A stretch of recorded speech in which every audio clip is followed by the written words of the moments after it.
tahapan pemilu yang tentu saja sudah bergulir itu berimplikasi kepada peningkatan suhu dan aktivitas politik di nasional dan tentu saja nanti akan berimplikasi ke daerah. Aksipot, suarakan aksimu. Bismillahirrahmanirrahim. Assalamualaikum warahmatullahi wabarakatuh. Halo semuanya. Sebelumnya kenalin, aku Vini Febrianti sebagai Kabid Akprop dari Kementerian Kebijakan Daerah. Dan kali ini aku bakalan memandu obrolan asik intelektual atau orasi bersama tamu undangan yang keren banget tentunya. Dan di sini udah ada hadir Pak Doni. Halo Pak. Halo Pak. Gimana kabarnya Pak? Alhamdulillah baik. Alhamdulillah. Oke, nah kali ini kita bakalan ngebahas isu yang sangat menarik sekali tentunya, yaitu gimana sih kondisi suhu politik yang ada di Indonesia, khususnya di Sumbar, pada Pilkada Sumbar mendatang. Oke, mungkin sebelum kita masuk ya ke bahasan kita, mungkin kita persilakan dulu kepada Pak Doni buat memperkenalkan diri. Pak, silakan Pak. Ya baik, saya senang sekali jumpa dengan adik-adik saya. Saya seiringan 20 tahun yang lalu ya, saya itu juga aktif di BEM. Jadi saya dikenal dengan nama Hendrik. Biasa saya di FISIP ya, di ilmu politik. Oke, nah ini kan kita udah tahu nih Pak Doni dosen FISIP gitu Pak. Selain sibuk jadi dosen gitu Pak, kira-kira sekarang kesibukan Bapak apa ya Pak sekarang Pak? Saya biasanya bergerak ya dalam dunia mengamati persoalan-persoalan politik NGO gitu ya. Tapi khusus misalnya bagaimana demokrasi kita berjalan dan tentu saja persoalan-persoalan yang menyangkut persoalan pemilu gitu. Jadi saya concern di bidang itu. Oke. Jadi sebenarnya kalau kita bahas tentang isu politik ini ya sebenarnya agak berat ya Pak sebenarnya. Tapi teman-teman di rumah tenang aja, kita bakalan ngulik nih bareng-bareng isu yang sedang diangkat saat sekarang ini. Kita bakalan dengerin gimana sih pendapat Pak Doni dan pandangan Pak Doni terhadap keadaan suhu politik di Indonesia dan khususnya nanti implikasinya ke Sumbar. Oke. Mungkin kita langsung aja kali ya Pak. Kalau menurut Bapak nih Pak, kalau dilihat dari kondisi di tahun 2022 ini apalagi di akhir tahun ini Pak, gimana sih Pak keadaan suhu politik di Indonesia saat sekarang ini Pak? Apakah udah sejauh mana pergerakan politiknya gitu Pak? Mungkin boleh aja Pak. Iya, jadi kalau kita bicara tentang politik negara, maka tahapan-tahapan pemilu yang tentu saja sudah bergulir itu berimplikasi kepada peningkatan suhu dan aktivitas politik di nasional dan tentu saja nanti akan berimplikasi ke daerah. Nah, tahapan-tahapan pemilu itu berakibat kepada begitu kompleksnya persoalan, baik itu politik real maupun kepada persoalan-persoalan ekonomi sosial masyarakat. Nah, dengan demikian maka kehidupan politik kita untuk tahun-tahun ke depan, bulan-bulan ke depan maksud saya, ini akan semakin lama akan semakin meningkat suhu politik dan aktivitas politiknya. Karena yang menjadi barometer itu adalah pilpres, pileg dan tentu saja pilkada. Nah, kebetulan ketiga pemilihan ini akan dilakukan serentak. Nah, persoalan ini berakibat tentu menjadi himpit berhimpit. Aktivitas begitu banyak, aktivitas persiapan politik, baik calon pilpres dan pendukungnya, baik calon legislatif, apakah untuk parlemen maupun untuk DPD ya. Nah, semua akan berjalan berhimpitan bersamaan dan tentu saja nanti juga dalam masa bersamaan ada pencalonan daripada proses-proses politik di pilkada, apakah itu gubernur maupun bupati dan wali kota.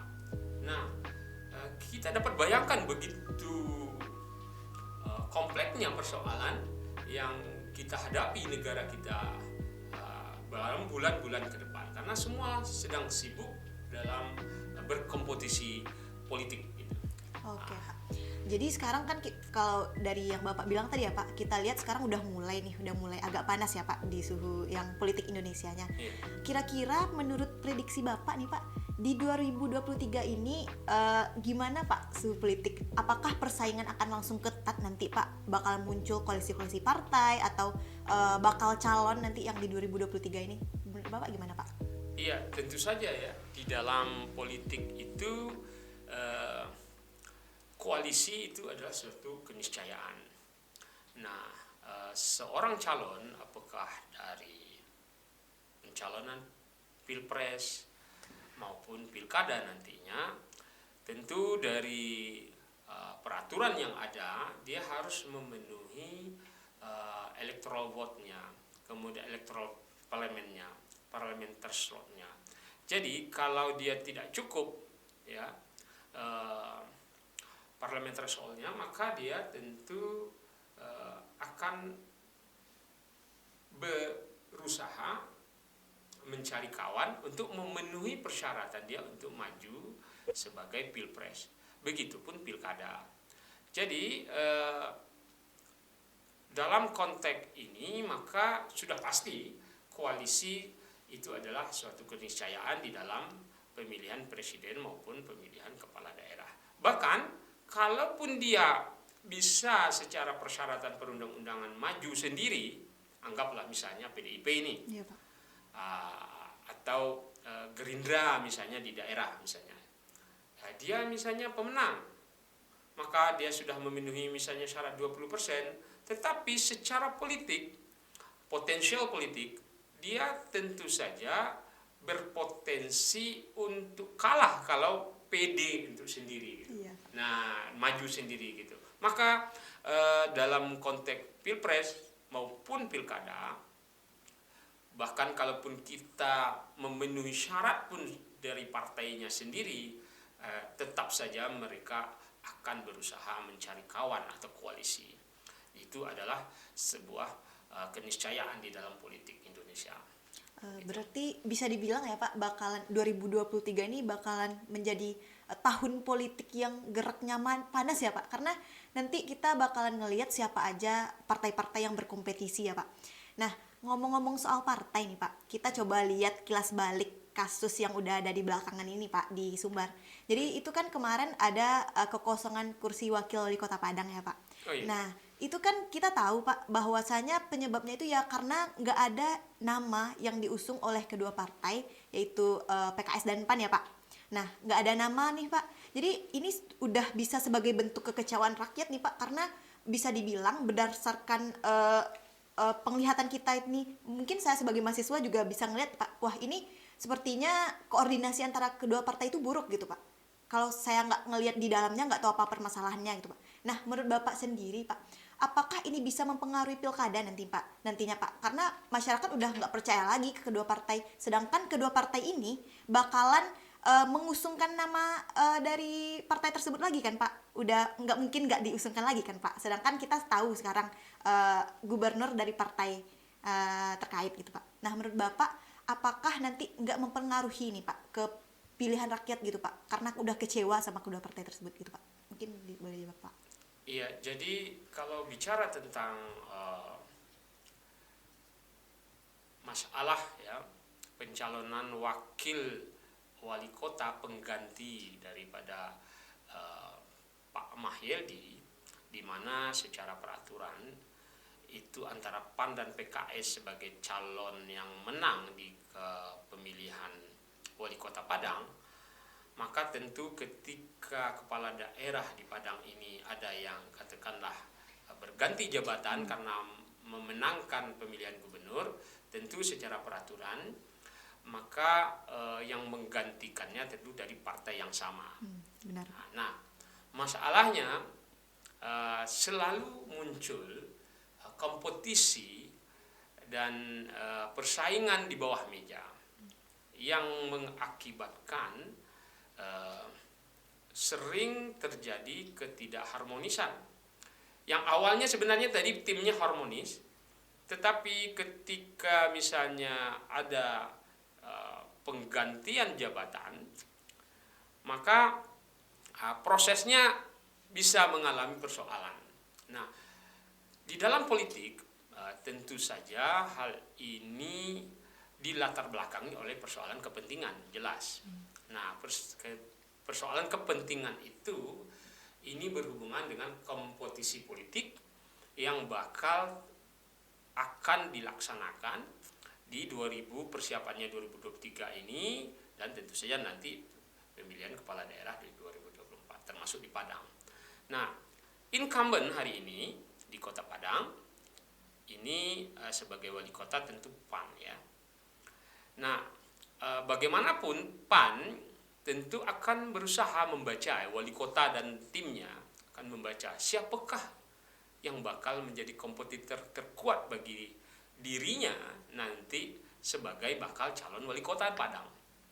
Nah, di dalam politik Indonesia termasuk di Sumatera Barat, biasanya pola pemilih itu akan melihat incumbent dan orang-orang yang memiliki jabatan terlebih dahulu, baru melihat newcomer. Nah, disinilah yang biasanya muncul masalah yang tidak nampak dan tidak bisa dijelaskan secara gamblang gitu. Karena ini persoalan politik. Nah, persoalan politik dan kompetisi. Nah, maka mengapa muncul ini berlarut-larut? Ya, tidak lain, salah satu masalah itu adalah pasti ini membaca persoalan-persoalan siapa yang akan menjadi kompetitor politik yang akan terkuat di dalam pemilihan kepala daerah di Padang itu sendiri. Nah, barangkali ini sehingga mereka menjadi tidak harmonis atau tidak bersepakat. Apakah PKS misalnya memunculkan bakal calon pengganti Mahyildi sebagai wakilnya, bisa jadi katakanlah Pak Wali Henry Sabta membaca ini bakal kompetitornya yang besar nanti ini. Kalau ini saya setuju jadi wakil saya, begitu. Atau sebaliknya. Nah, ini yang berakibat menjadi persoalan kompleks. Dan wali kota, nah sebagai kepala daerah, dia memiliki hak lebih memang sebagai kepala daerah menolak misalnya bakal calon yang diusulkan. Benar, Pak. Begitu, walaupun sudah ada perundang-undang peraturan mengatakan bahwa calon pengganti itu adalah partai yang dulu mengusung kepala daerah yang menang itu, yang meninggalkan, tapi kepala daerah yang menggantikan posisi ditinggalkan itu juga memiliki hak untuk tanda kutip memilih ya kira-kira siapa yang cocok bagi dia, baik cocok untuk dalam konteks bekerja maupun cocok dalam konteks bakal kompetitor dia di 2024 mendatang. Nah, kalau misalnya kata orang Minang ini adalah bakal calon yang besar, justru Iko mah nggak anak harimau kok, bego. Barangkali begitu, barangkali begitu. Nah, sehingga persoalan ini menjadi persoalan yang tidak berkesudahan. Nah, tentu saja sesungguhnya ini kerugian bagi masyarakat Padang misalnya ya. Katakanlah kalau ada 2 orang kepala daerah yang bekerja dengan full power misalnya ya, full speed misalnya, tentu akan sangat baik bagi kemajuan daerah. Misalnya yang satu dia akan berusaha dalam konteks memonitor tim dinasnya dalam konteks perekonomian, yang lain misalnya bisa berkonsentrasi wakilnya misalnya di bidang pekerjaan-pekerjaan lain, apakah membina pasar, membina masyarakat tani, membina masyarakat nelayan dan sebagainya. Nah, tetapi kalau hanya satu saja, tentu ibarat orang kerja satu orang dengan orang kerja berdua. Nah, secara umum kalau ibaratnya itu normally, keadaan normal, maka tentu saja orang yang bekerja berdua akan lebih berpotensi lebih maju kan begitu. Walaupun ada faktor-faktor yang mungkin tidak bisa kita jelaskan. Nah, itu dia persoalan-persoalan politik yang begitu runyam tadi gitu. Sebenarnya kalau bahas politik ini banyak lucunya juga ya Pak, tapi Iya. lucunya ya yang serius gitu ya Pak. Sebenarnya kalau dilihat nih Pak, yang kalau kita masih bahas Wawako yang kursinya kosong kemarin Pak, itu kita nih masih bingung nih Pak. Ini yang egois emang di pihak pimpinannya atau di kedua partai yang nggak mengusungkan gitu Pak. Sedangkan kita tahu bahwasanya permasalahan di Kota Padang ini kan banyak gitu Pak. Jadi kalau menurut saya sendiri nih Pak, kalau saya ngelihatnya aja gitu Pak, udah kecewa duluan gitu Pak. Padahal permasalahannya banyak tapi kursi ini dibiarin kosong gitu Pak. Mungkin itu udah terjawab sih Pak pertanyaan dari saya sama Bapak tadi Pak. Oke Pak. Eh, Mungkin ngomong-ngomong soal pejabat yang udah lagi nyalon atau ya maksudnya yang lagi mimpin gitu Pak. Kita sekarang kan yang jadi gubernur Pak Mahyildi gitu Pak. Kalau menurut Bapak sendiri gitu Pak, apakah ada kemungkinan bahwa Pak Mahyildi ini bakalan mencalonkan diri lagi di Pilkada 2024 mendatang Pak? Gimana Pak menurut Bapak? Iya, di dalam politik itu ada yang disebut sebagai apa namanya, kecenderungan ya, kecenderungan perilaku politik. Nah, selama ini seorang kepala daerah, apalagi kepala daerahnya itu adalah ketua partai di daerahnya, dan ketua partai itu memiliki kursi yang cukup signifikan, maka kecenderungan perilaku politiknya hampir tidak ada yang tidak maju kembali. Mengapa? Karena dia sudah memiliki modal ganda, ya, modal ganda. Nah, apalagi dia sudah memiliki modal kursi di DPRD-nya. Nah, maka tentu saja kalau kita bicara pertanyaan tadi Pak Gubernur kita hari ini incumbent, maka dari segi perilaku politik saya sebagai political scientist, maka bisa memprediksi kecil peluang Pak Mahyildi itu untuk tidak maju kembali. Kenapa? Karena dia satu incumbent, maka dia sudah memiliki popularity, memiliki simpatisan. Nah, kemudian sudah memiliki pengalaman real di dalam berkompetisi politik. Di sisi lain, dia sudah memiliki modal kursi parlemen yang signifikan karena PKS cukup besar di Sumatera Barat. Maka dia hanya cukup mencari kursi koalisi dari partai yang kecil saja.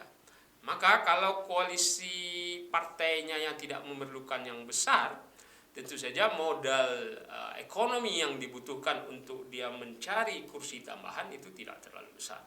Bahkan bisa jadi nanti justru kemungkinan besar justru Pak Mahyildi sebagai incumbent lah yang bakal dilamar oleh bakal calon partai-partai politik yang lain. Dan itu biasanya mengakibatkan kursi wakil daripada incumbent akan menjadi mahal. Mahal dalam artian adalah dia menjadi rebutan bagi bakal elit-elit lain ya, dari bakal calon wakil incumbent. Nah, sebab menguntungkan sebab untuk yang kedua kali kalau setelah selesai, maka tentu bakal atau wakil gubernur yang terpilih nanti ketika di 2029 dia bakal menjadi calon yang sangat potensial begitu. Nah, jadi itu bakal dibaca oleh bakal calon kepala daerah, baik kepala daerah maupun wakil kepala daerah dalam hal ini Pak Mahyildi. Yang menurut saya kalau tidak ada persoalan hukum, tidak ada persoalan kesehatan, kecil peluang dia untuk tidak maju kembali. Walaupun semestinya di dalam politik tentu segala sesuatu itu harus dievaluasi dulu semestinya kan.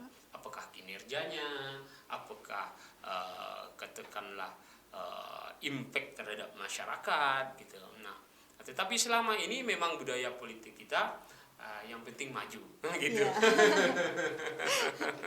Yeah.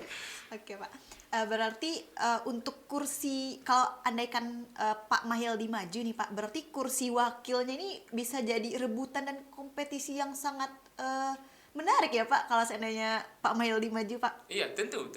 Sebab itu tadi menjadi bakal calon wakil dari seorang incumbent yang kedua kali itu sangat strategis di dalam jangka panjang 5 tahun setelah dia menang.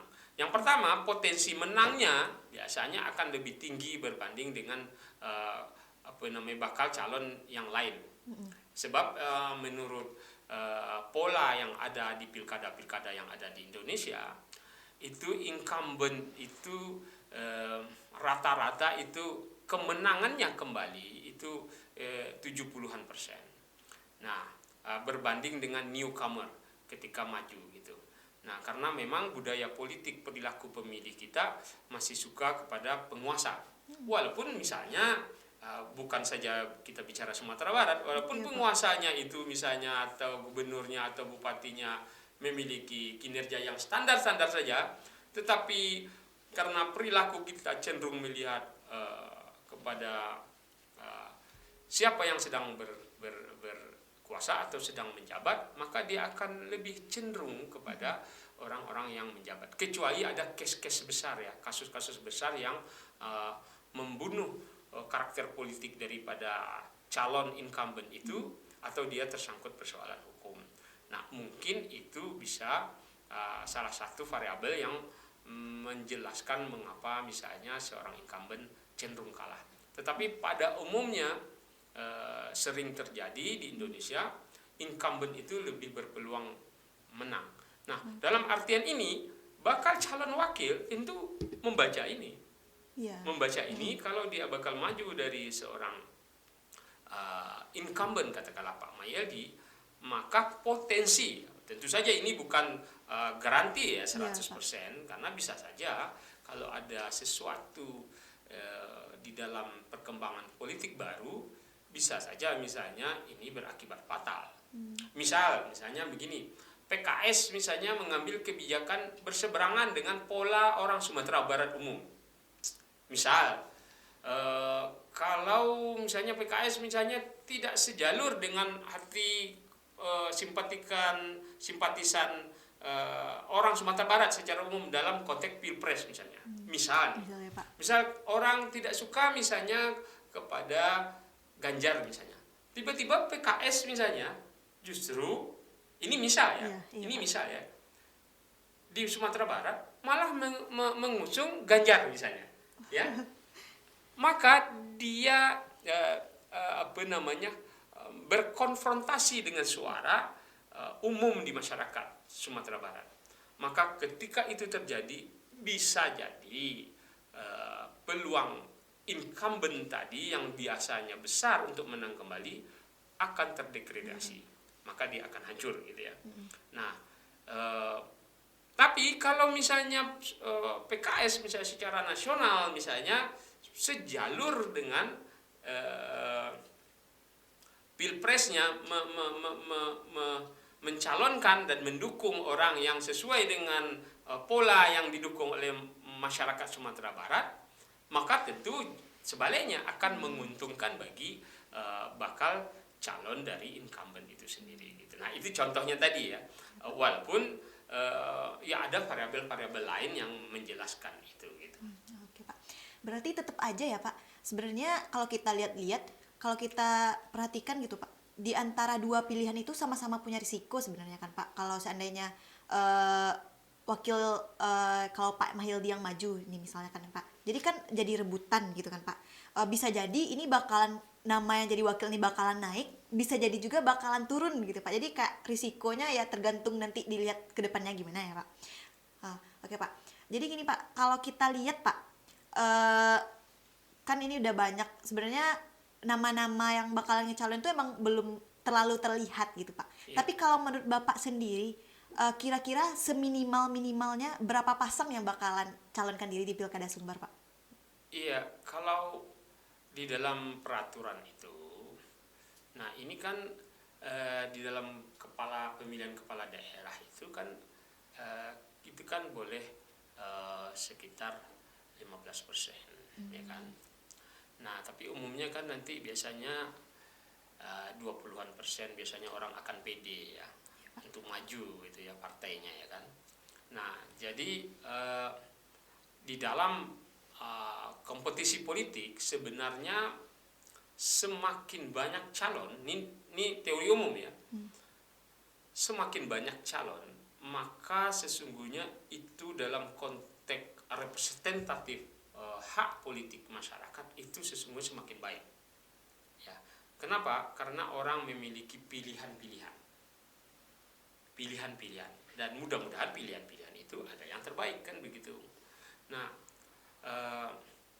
tetapi masalahnya muncul ketika kalau ini dimonopoli oleh hanya partai politik, dan itu yang berlaku selama ini.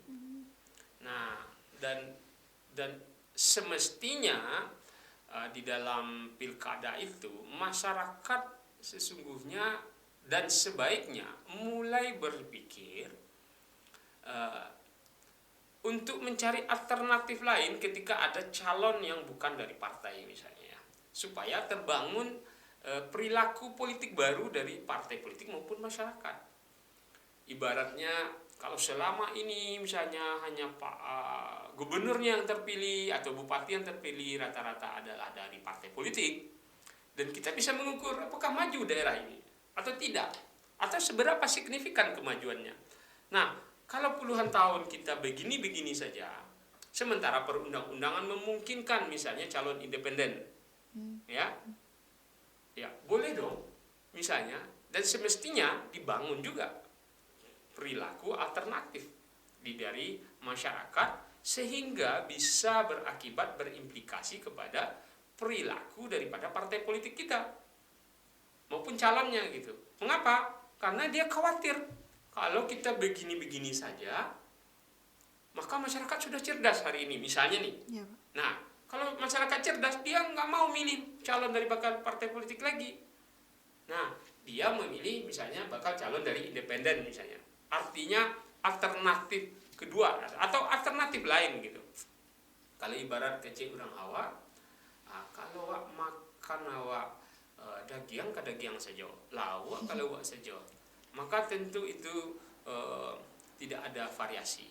Nah, mengapa kita tidak sesekali misalnya sambalado misalnya, kan begitu. Nah, sambalado walaupun simple, sederhana, tapi sedap, gitu, kan. Nah, jadi dan itu berakibat bisa saja tahu tempe menjadi cemburu, kan begitu. Nah, jadi diperlukan sesungguhnya di dalam demokrasi kita ada alternatif politik baru supaya membangun budaya politik dan perilaku politik elit politik maupun perilaku politik masyarakat itu sendiri. Nah, sehingga nanti muncullah bakal calon yang diusung oleh partai bukan sembarangan lagi, bukan hanya pemilik modal lagi. Dia memang betul-betul mencalonkan seorang bakal calon yang betul-betul memiliki kualifikasi hebat dan bagus dan memiliki track record yang baik. Yang selama ini secara umum ya lebih banyak cenderung kepada siapa yang memiliki partai, maka dialah yang memiliki hak untuk maju, begitu kan begitu. Dalam artian ini siapa yang memiliki kursi ya. Nah, dari begitu banyak penduduk kita masyarakat Sumatera Barat, masa sih orang-orang hebat hanya orang partai gitu? Apa tidak ada orang dari kampus misalnya? Apa tidak ada orang dari ulama misalnya? Ada tidak ada dari katakanlah pemuda misalnya yang non partai. Nah, jadi kalau ada alternatif begitu, maka kompetisi akan menjadi sehat. Masalahnya, kalaupun ada misalnya selama ini muncul calon independen, tapi masyarakat kita juga tidak merubah perilakunya. Iya. Nah, mestinya masyarakat misalnya boleh dong, ibarat tadi sesekali makan sambalado gitu loh. Nah, supaya menjadi pelajaran bagi partai politik misalnya ya, supaya memunculkan calon dan ketika dia misalnya berkuasa betul-betul bekerja demi rakyat. Iya. Begitu. Jadi perlu sekali ke depan alternatif menurut saya ya, calon alternatif. Nah, tetapi memang sering terjadi ini kompleks ya. Kadang-kadang pun calon independen tidak memiliki track record yang baik juga misalnya. Nah, ini repot gitu ya. Terkadang ibaratnya kalaupun ada calon partai politik maupun non partai politik, dari apa yang berkembang dan apa yang pernah mereka perbuat selama ini, ya podo ae kata orang Jawa, ya kan gitu. Samo saja gitu orang awak kan gitu.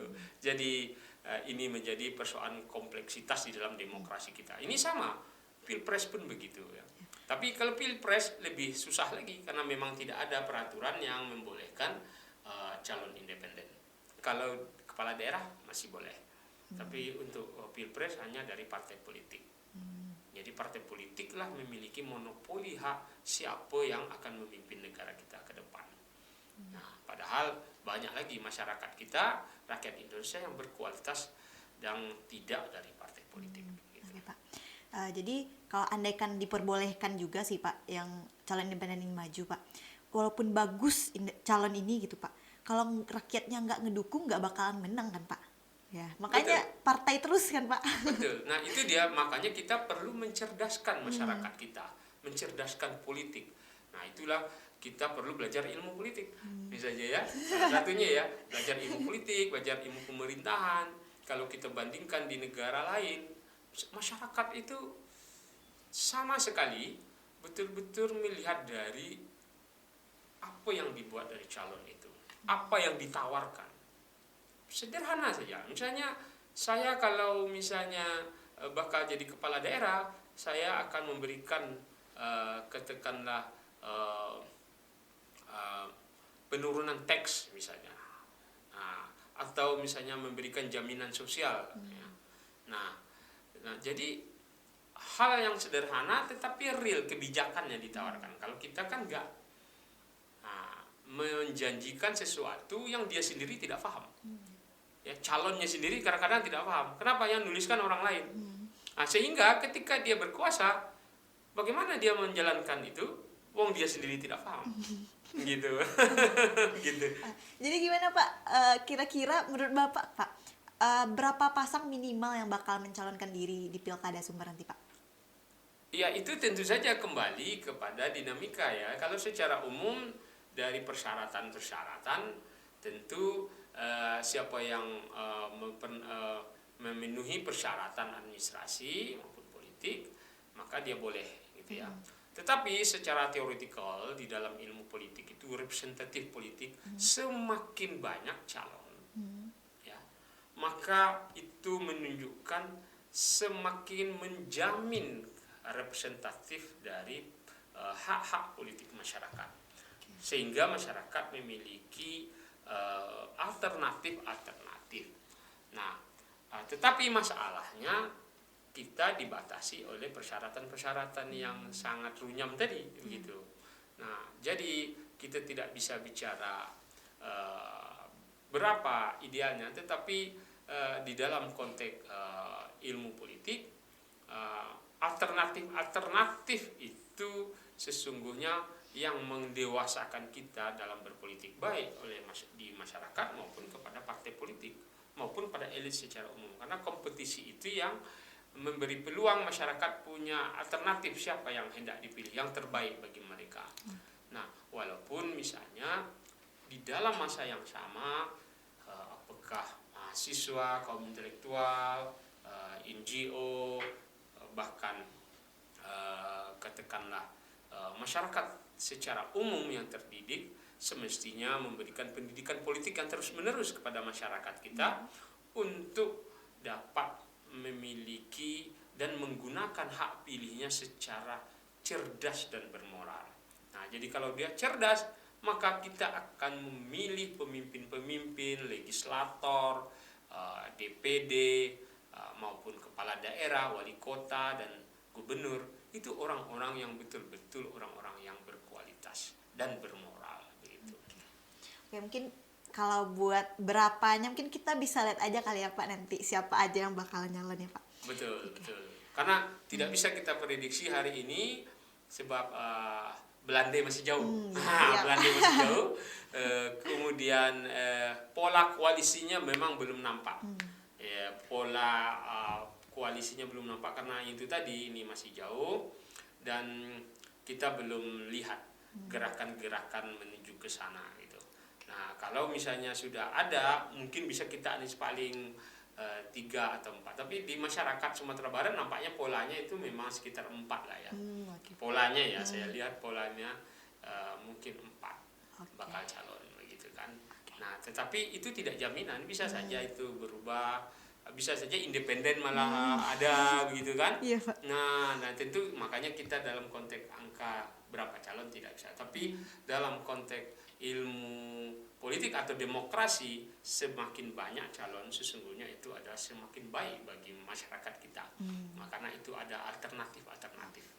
Oke, Pak. Terakhir nih, Pak. Iya.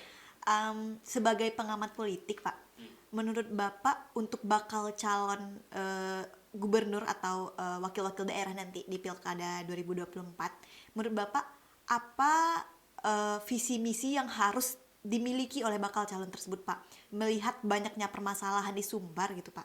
Menurut Bapak apa yang harus ada untuk pemimpin-pemimpin yang nanti bakalan maju gitu, Pak? Iya. Tentu ya ini sesungguhnya PR yang berat ya bagi bakal calon kepala daerah maupun legislator ya, khusus di daerah kita. Nah, kita perlu memahami masyarakat kita ini kan secara ekonomi Sumatera Barat kita ini sesungguhnya memiliki persoalan ekonomi dan pengangguran ya. Makanya itu yang menjelaskan mengapa masyarakat kita itu banyak merantau, karena kita memiliki sumber daya ekonomi yang terbatas, lapangan kerja yang terbatas ya, bahkan anggaran yang terbatas. Nah, dalam kondisi objektif yang begitu, tentu diperlukan bakal calon kepala daerah. Yang dibutuhkan itu adalah orang-orang yang cerdas membaca peluang, ya kan? Kemudian cerdas mencari uang, ya, dan juga cerdas juga memberi peluang.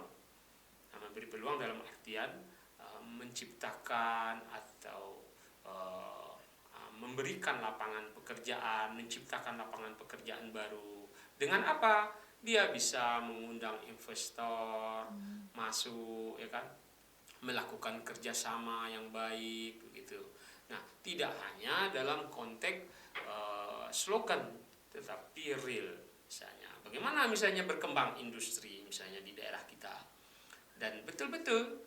Nah, kalau itu dikembangkan, apakah industri wisata, apakah industri pertanian dan olahannya, gitu ya. Nah, tentu itu diperlukan supaya ekonomi kita tumbuh, pengangguran tidak semakin meningkat. Ya. Nah, jadi PR dari kepala daerah kita adalah orang-orang yang betul-betul tangguh ya, tangguh, tidak hanya cerdas, tangguh dan mampu mengatasi persoalan-persoalan, misalnya mengapa investor enggan datang, problem solving. Jadi kalau ada problem masalah tanah dibantu misalnya kan selama ini selalu investor mengeluhkan, susah saya mau bekerja mau buat usaha di Sumatera Barat. Maka itu sekuat tenaga, artinya kepala daerah harus memecahkan persoalan itu. Nah, supaya investasi masuk, ya kan? Maka investasi masuk, lapangan kerja terbuka. Kalau lapangan pekerjaan terbuka, maka sektor real, sektor ekonomi akan bergulir. Nah, kalau bergulir, ekonomi kita, masyarakat kita akan hidup. Dan itu tentu saja berakibat pula sebaliknya. Nah, dana pembangunan akan muncul, investasi itu akan sejalan ya. Nah, dan tidak hanya itu saja, tentu saja karena masyarakat kita ini adalah masyarakat yang adat, bisa di syarak-syarak, bisa di kitabullah. Hal-hal yang berkarakteristik kedaerahan kita tentu perlu kita jaga ya, perlu kita jaga adat istiadat kita. Kita tidak perlu bisa hanya mengedepankan maju ekonomi, tetapi misalnya orang bertelanjang di depan kita, kan tidak bisa. Kita beda dengan Bali misalnya. Ini misalnya persoalan-persoalan industri wisata misalnya ya kita bisa mengembangkan hal yang lain gitu. Nah, tapi poinnya adalah kepala daerah yang betul-betul tangguh ya, tidak hanya cerdas dan bekerja tanpa henti bersama timnya. Dia tidak bisa hanya kepala daerah, timnya juga orang-orang yang betul-betul mampu dan mau begitu. Termasuk legislator, sebab kepala daerah juga nggak bisa sendiri kalau tidak didukung oleh legislator, peraturan-peraturan yang sejalan dengan apa yang semestinya diperbuat bersama gitu. Kalau tidak begitu, maka kepala daerah bisa jalan sendiri dan bisa melanggar apa yang peraturan yang di daerah. Nah, misalnya kalau ada peraturan-peraturan di daerah yang tidak sesuai, maka legislator bisa mendukung merevisi peraturan daerah itu. Misalnya ini ya, untuk kemajuan bersama. Jadi di Sumatera Barat kita memang sangat membutuhkan jiwa-jiwa yang tangguh. Ya, menurut saya begitu. Tidak hanya cukup cerdas dan tidak hanya slogan bermoral saja, tapi memang semua. Kita tidak bisa hanya bicara tentang meningkatkan moral agama, tapi ekonomi masyarakat kita terbelakang. Nggak bisa. Kasihan masyarakat kita. Apalagi sekarang pandemi yang 2 tahun ini meluluh lantakkan resort ekonomi masyarakat. Lihatlah betapa banyak orang sekarang menganggur. Lihatlah betapa banyak mahasiswa sekarang harus berhenti sementara. Kenapa tidak? Karena tidak mampu. Karena ekonomi orang tuanya terhambat, maka suplai ekonominya ke atas maupun ke bawah menjadi persoalan kan? Nah, sehingga kalau itu terbedaskan, maka masyarakat kita itu sangat mengidamkan calon-calon yang problem solving ya. Tidak hanya pandai berkuar atau tidak hanya pandai berkhutbah gitu ya. Nah, ada yang pandai berkoar atau pandai berkhutbah, menkhutbahin saja ya nggak bisa. Nah, jadi di dalam kepala daerah kita memerlukan orang-orang yang cerdas dan tangguh dari segala aspek ya, tangguh segala aspek. Dan saya bahasakan, kita tidak cukup saja orang yang pandai berkhutbah dalam artian baik agama maupun berorasi gitu ya, berjanji-janji. Tidak, kita memang memerlukan orang yang pandai berkhutbah, bermoral ya kan, tapi juga memahami dan mampu mengatasi persoalan-persoalan real di masyarakat, termasuk pengangguran dan ekonomi yang begitu susah di masyarakat Sumatera Barat hari ini. Demikian saya pikir. Oke Pak. Jadi kita butuh banget nih pemimpin yang benar-benar cerdas, nggak hanya cerdas tapi juga tangguh tentunya ya Pak ya, yang bisa nyelesain semua bentuk permasalahan di Sumbar, terutama itu di bidang perekonomian ya Pak, yang tentunya semenjak pandemi itu kita benar-benar langsung turun banget perekonomian, kemiskinan bertambah, mahasiswa banyak yang nggak kuliah. Jadi kita benar-benar butuh banget pemimpin yang tangguh dan bisa menyelesaikan permasalahan atau problem solving yang dibilang oleh Pak Doni tadi. Nah, dan juga jangan lupa nih buat masyarakat dan teman-teman mahasiswa dan semuanya yang nonton ini di rumah, buat nantinya di Pilkada 2024 benar-benar memilih calon yang bisa memajukan Sumbar dan jangan tergiur oleh hal-hal yang mengganggu gitu ya Pak. Takutnya nanti dari luar atau dari pihak-pihak lain itu memberikan sesuatu hal yang bisa membawa masyarakat untuk memilih mereka gitu Pak. Jadi harapannya nanti untuk masyarakat benar-benar cerdas untuk memilih nantinya. Mungkin untuk teman-teman di rumah jangan lupa buat saksikan terus dan pantengin terus IG BEMKM Unan atau YouTube dan semua media sosial BEMKM Unan. Mungkin itu aja. Terima kasih banyak ya Pak untuk waktunya Pak. Sama-sama. Dadah, see you semuanya. Dah.